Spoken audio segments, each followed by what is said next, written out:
আমার পুতুলটা কি সুন্দর তাই না? ওর নাম দিয়েছি রানী। তোর তোর পুতুল খেলা আর শেষ হয় না। ওই দেখ, আকাশে কেমন মেঘ জমেছে, আজ ঝড় হতে পারে।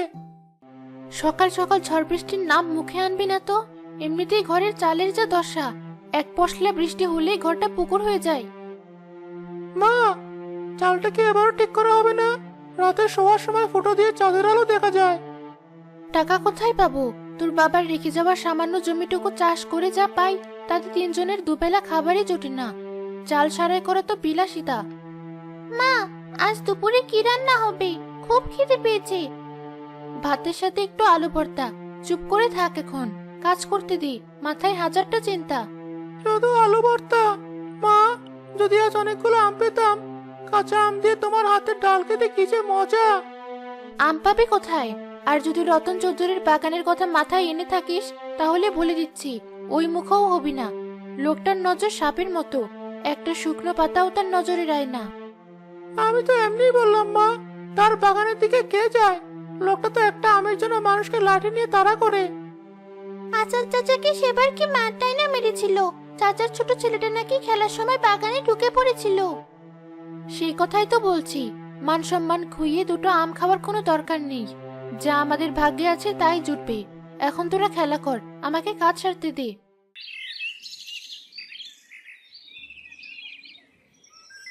বৃষ্টি, আজ একটা কিছু করতেই হবে। কি করবি? মায়ের কথা শুনিসনি? মা তো সবসময় বকে, কিন্তু তুই ভাব, ঝড়ের পর যদি আমরা এক গামছা আম নিয়ে মায়ের সামনে হাজির হই, মা বকবে ঠিকই, কিন্তু মনে মনে খুশি হবে। সেই আম বেচে তো চালটাও ঠিক করে দিতে পারে। যদি ধরা পড়ি চৌধুরী সাহেবের হাতে? আমরা চোর নাকি? ঝড় এসে আম ফেলে দেবে, আমরা শুধু মাটি থেকে কুড়িয়ে নেব। এতে আবার ধরা পড়ার কি আছে? প্রকৃতি যা দেবে তা সবার। চৌধুরী সাহেব একাই সব খাবে নাকি?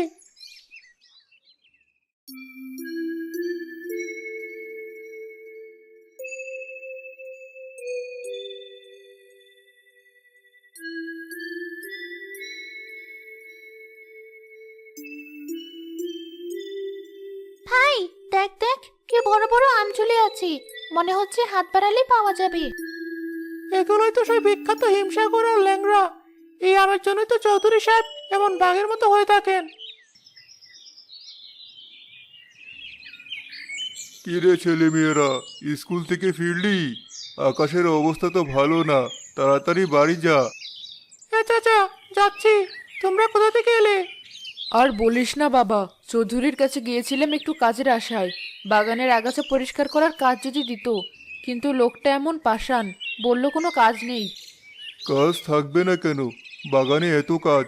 আসলে লোকটা চায় বিনা পয়সায় সব করিয়ে নিতে, একটা টাকাও তার পকেট থেকে খসাতে চায় না।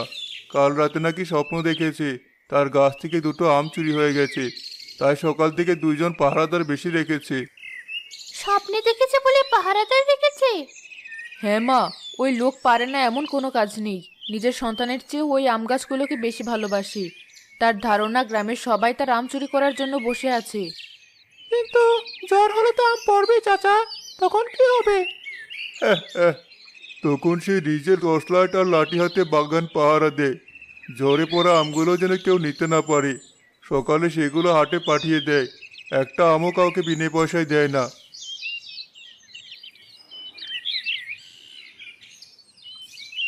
শুনেছিস ভাই, লোকটা ঝড়ের সময়ও বাগান পাহারা দেয়। আমাদের যাওয়ার দরকার নেই, খুব বিপদ হবে। তার মানে সে জ্বরের সময় বাগানে থাকবে? এটা তো আরো ভালো হলো। ভালো হলো মানে? আরে বোকা, সে তো থাকবে বাগানের সামনের দিকে, বড় গেটের কাছে। আমরা ঢুকবো পিছন দিক দিয়ে, ঝোপঝাড়ের আড়াল দিয়ে। সে টেরও পাবে না। আর যত বড় ঝড় হবে আমাদের তত লাভ। আর চৌধুরী সাহেবের সব হিসাব আমি উল্টে দেবো। চল তাড়াতাড়ি বাড়ি যাই, প্রস্তুতি নিতে হবে।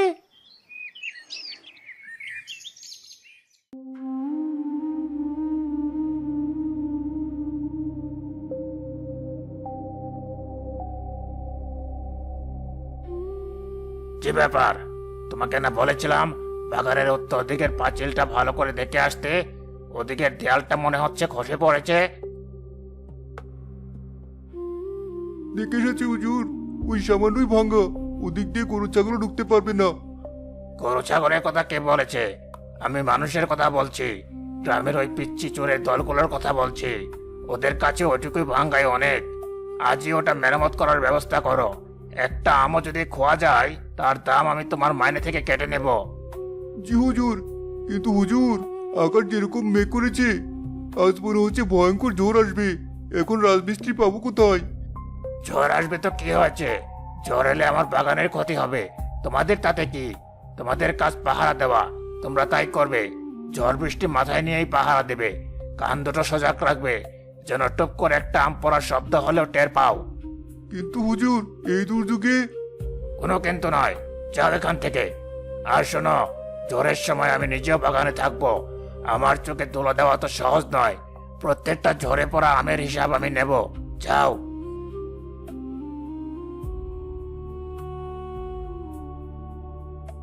গতবার ঝড়ে প্রায় 100 খানেক আম নষ্ট হয়েছিল। এবার একটাও হতে দেওয়া যাবে না। এই আমগুলো আমার লক্ষ্মী। এগুলো বেচে যা টাকা আসবে তাই দিয়ে শহরের জমিটা কেনার বায়না করতে হবে।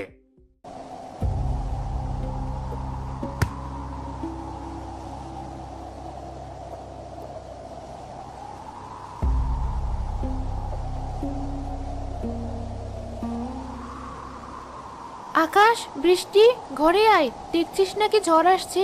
এখনই সব উড়িয়ে নিয়ে যাবে।